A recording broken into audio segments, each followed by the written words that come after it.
Un petit peu de long, vous allez faire le tour de toutes les bouées, donc on passe derrière les deux blanches, on alterne un petit peu allongé, à genoux. La discipline a fait du chemin.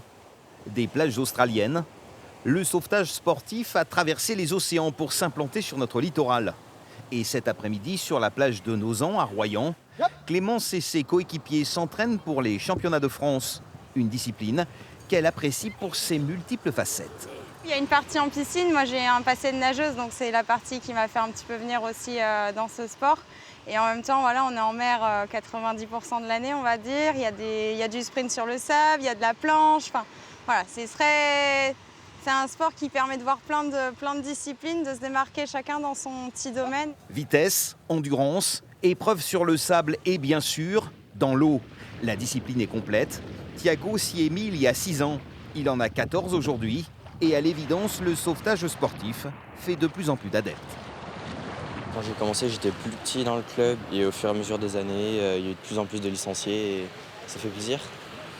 C'est un moyen peut-être de trouver des jobs d'été aussi simple bientôt.